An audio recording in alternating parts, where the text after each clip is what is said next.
Hello, আসসালামু আলাইকুম। স্বাগতম জানাচ্ছি আমার চ্যানেলে। চিকেন রান্না করার বাটা মশলা দিয়ে দারুণ মজাদার, সঙ্গেই থাকবেন। আমি এখন মুরগিটাকে আগে কেটে নিব, তারপরে একে একে সব প্রসেসিংগুলো দেখাবো। আশা করছি আপনাদের ভালো লাগবে। তো আমি মুরগিটাকে কেটে ধুয়ে পানিটা ঝরিয়ে নিয়েছি। দেখুন, এখানে 2 কেজি পরিমাণ চিকেন আছে। তো চিকেনটাকে আমি রান্না করব সমস্ত বাটা মশলা দিয়ে। বাটা মশলা মানেই হচ্ছে রান্নায় আভিজাত্য, ভীষণ ভালো স্বাদের হবে খেতে। বন্ধুরা দেখুন আমি কি কি দিয়ে রান্না করব, আমি একবার আপনাদেরকে দেখিয়ে দিচ্ছি। তো এখানে আমি বাটা মশলা নিয়ে নিয়েছি। দেখুন, এখানে আমি আদা এবং রসুন একসঙ্গে বেটে নিয়েছি। এখানে আমি নিয়ে নিয়েছি ধনিয়া বেটে, এখানে জিরা বেটে, এখানে নিয়েছি শুকনো মরিচ বেটে। আর এখানে আমার মশলা, এটা দারচিনি, 2টা শুকনো মরিচ, এলাচ, লবঙ্গ এবং জয়ত্রী, এখানে হলুদ, আর নিয়েছি পেঁয়াজ কুচি করে। তো পেঁয়াজের পরিমাণটা একটু বেশি যাবে, তো এখানে আমি পেঁয়াজ কুচি করে নিয়েছি অনেকগুলো, এবং নিয়ে নিয়েছি ঘি। সামান্য ঘিয়ের প্রয়োজন হবে, প্রায় 1 টেবিল চামচ পরিমাণ ঘিয়ের প্রয়োজন হবে। তো এখন আমি মুরগিটাকে বাটা মশলা দিয়ে মাখিয়ে নেব আগে। তো তার জন্য মশলাগুলো দিয়ে নিচ্ছি। আমি দিচ্ছি প্রথমে জিরা বাটাটা,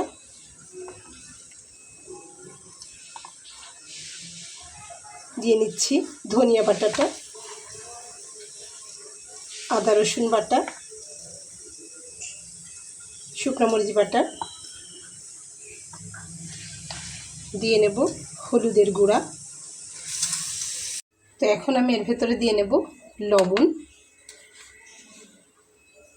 প্রয়োজন অনুযায়ী, চাইলে এর পরেও আরও একটু দিয়ে দেওয়া যাবে। তো সেরকম প্রয়োজন অনুযায়ী আমি এখানে লবণটা দিয়ে নিলাম। তো এটাকে খুব ভালোভাবে মাখিয়ে নিতে হবে। নিয়ে 30 মিনিটের জন্য রেস্ট করলে খুবই ভালো হয়। তো যেহেতু আমার হাতে অতটা সময় নেই, আমি আপনাদেরকে ভিডিও করার জন্য এটাকে 15 মিনিটের জন্য আমি এটাকে রেস্ট করতে পারবো। তো আপনারা হাত দিয়ে মাখাবেন, আমি হাত দিয়ে মাখাতে পারছি না কারণ আমি ভিডিও করছি, সেজন্য এটাকে হাত দিয়ে খুব সুন্দর করে মাখিয়ে 30 মিনিটের জন্য ঢাকনা দিয়ে ঢেকে রেস্টে রাখবেন।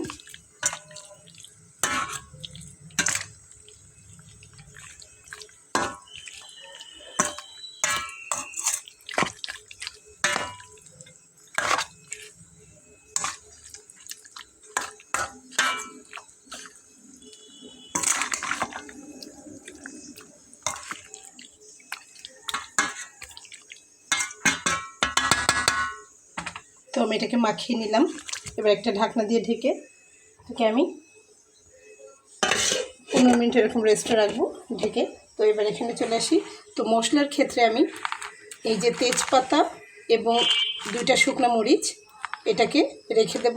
দিয়ে বাকি ছোট ছোট যে মশলাগুলো, অর্থাৎ দারচিনি, লবঙ্গ, এলাচ এবং জয়ত্রী, এগুলোকে একটু বেটে তারপরে আমি মাংসটার সঙ্গে অ্যাড করব।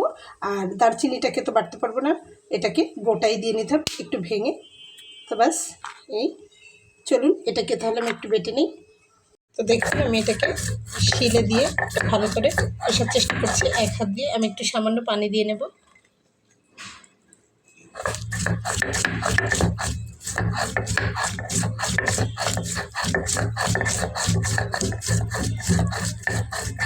তো এটাকে এইভাবে একটু পিষে না নিলে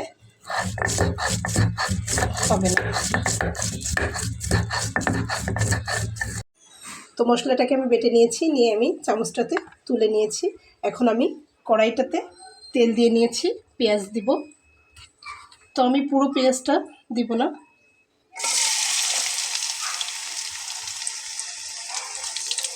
কিছুটা পেঁয়াজ আমি বেরেস্তা করে তুলে রাখবো।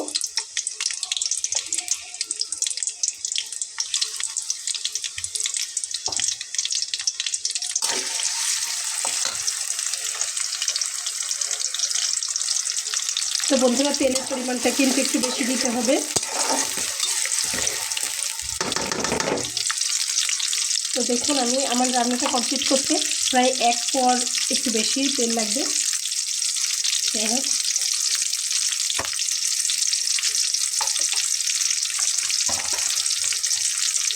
একটু ভালো হবে। এখানে আমি নিয়ে নিয়েছি টমেটো। দেখুন আমার টমেটোটা ফ্রিজে আমি সংরক্ষণ করেছিলাম, বরফ এখনও সেই অবস্থাতে রয়েছে। তো মাংসটা আমার রেস্টে রয়েছে এখনও পর্যন্ত। দেখুন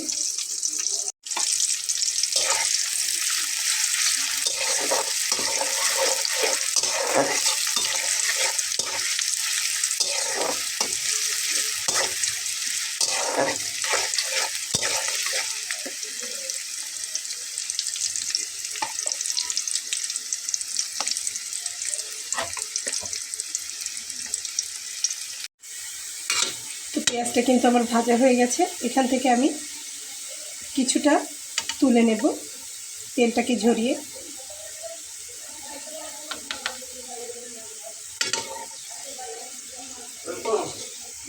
তো আমি এখান থেকে বেশি পরিমাণ বেরেস্তাই তুলে নিয়েছি, দেখুন। এখন আমি বাকি রান্নাটা কমপ্লিট করে দেখুন। এই তেলের ভেতরে আমি দিয়ে নেব তেজপাতাগুলো।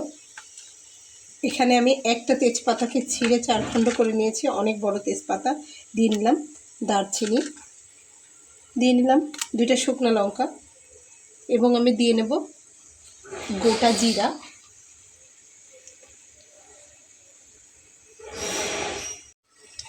তো এখন এর ভেতরে আমি দিয়ে নেব 1 চা চামচ পরিমাণ গোটা জিরা।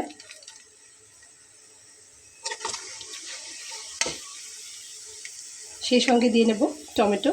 টমেটো আপনারা আপনাদের পছন্দ অনুযায়ী দিবেন। আমি এখানে এতটুকু দিয়ে নিলাম।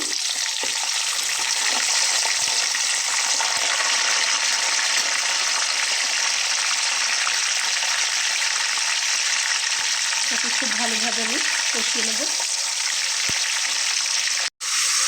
তো আমি এখন এটার ভেতরে মাংসটাকে দিয়ে নেব।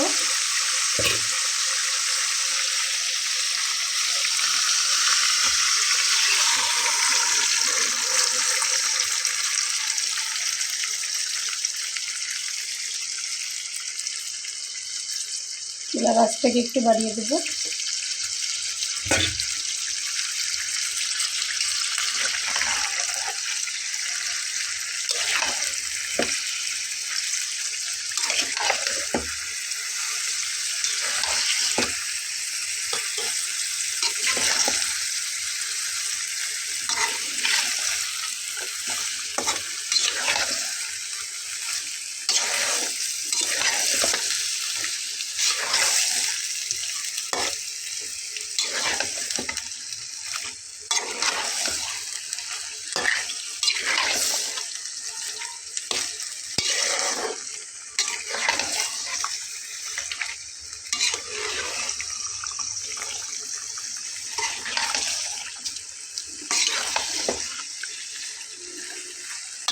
তো ঠিক মাংসটাকে এভাবে কষিয়ে নিতে হবে। তো দেখুন হলুদ লবণ সব কিছু দেওয়া আছে পারফেক্ট। এখন জাস্ট কষিয়ে দিতে হবে।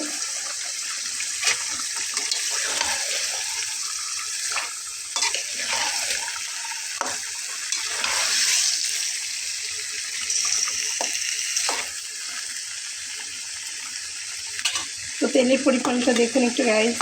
আপনারা চাইলে এটাকে ঢাকনা দিয়ে ঢেকে কষিয়ে নিতে পারেন।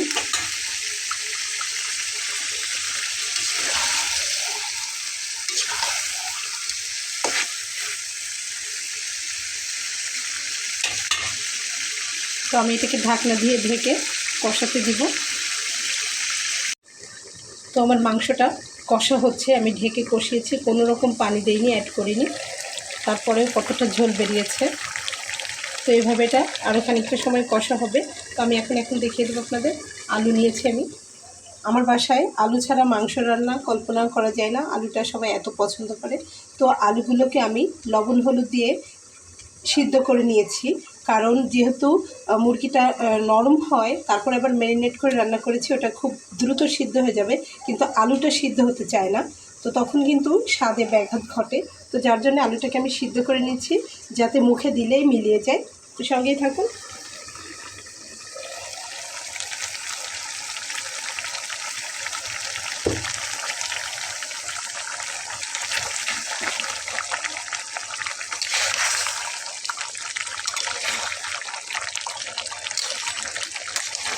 তো আরও একটু কষিয়ে নিয়ে তারপরে আমি আলুগুলো দিব।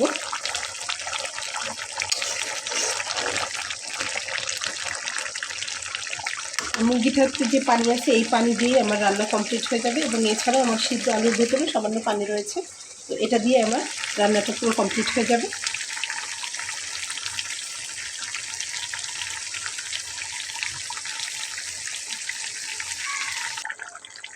তো আমি আলুগুলোকে মাংসের ভিতরে মিলিয়ে দিয়েছি দেখুন কষানোর পরে। তো ঝোলের পরিমাণটা এরকম জায়গায় দাঁড়িয়েছে, এটাকে আমি এখন রান্না করবো খানিকক্ষণ, তারপর এটা ব্যালেন্স হয়ে যাবে। এই যে দেখুন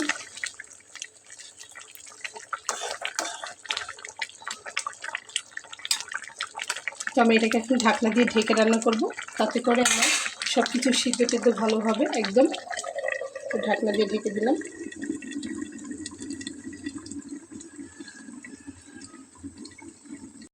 তো রান্নার এই পর্যায়ে এসে আমি বাটা মশলাটা যেটা আমি বেটে রেখেছিলাম, জয়ত্রী, দারচিনি, লবঙ্গ, যে বাটনাটা আমি করেছিলাম সেটা আমি উপরে এখন দিয়ে নেব, একটু ঝোলের সঙ্গে মিলিয়ে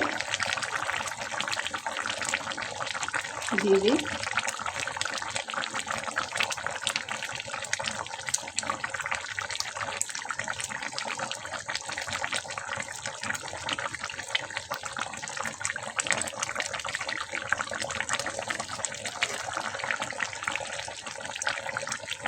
এটাকে মিলিয়ে দিয়ে দিলাম। তো বন্ধুরা রান্নার এই পর্যায়ে এসে আপনারা লবণটা একটু চেখে দেখবেন। তো আমি এখন লবণটা একটু চেখে দেখব।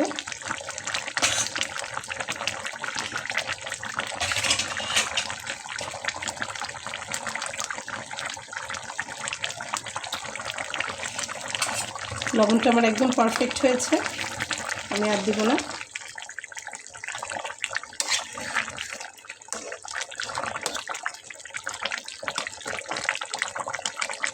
তো আমি এখন এরপরে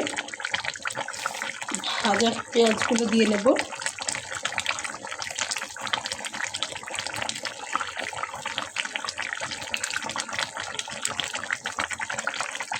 পেঁয়াজ বেরেস্তা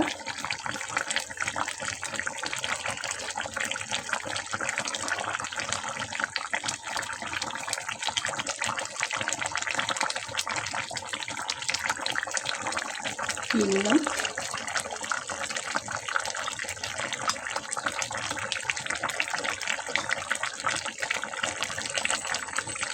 এবং আমি এখন উপর থেকে ছড়িয়ে দেব 1 টেবিল চামচ পরিমাণ ঘি। তো আমি এখন নিয়ে নিচ্ছি ঘি, দেখুন।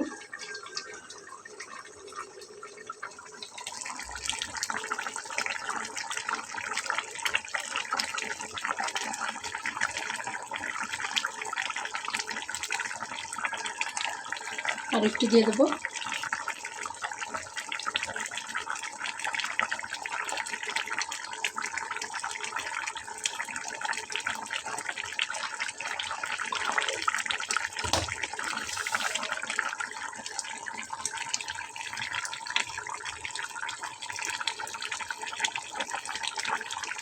তো এভাবে আমি রান্নাটাকে আর 5 মিনিট জাল করব, তারপর রান্নাটা কমপ্লিট হয়ে যাবে।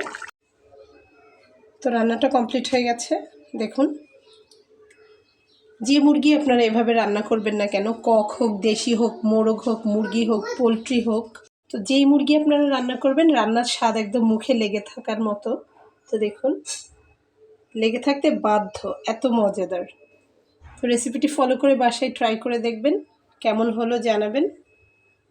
তো বন্ধুরা আশা করছি ভিডিওটি আপনাদের ভালো লেগেছে। ভিডিওটি যদি আপনাদের ভালো লেগে থাকে আমাদের ছোট্ট চ্যানেলটিকে সাবস্ক্রাইব করে সঙ্গে থেকে যাবেন। দেখা হবে পরবর্তীতে নতুন কোনো ভিডিও নিয়ে, সে পর্যন্ত ভালো থাকবেন। আল্লাহ হাফিজ।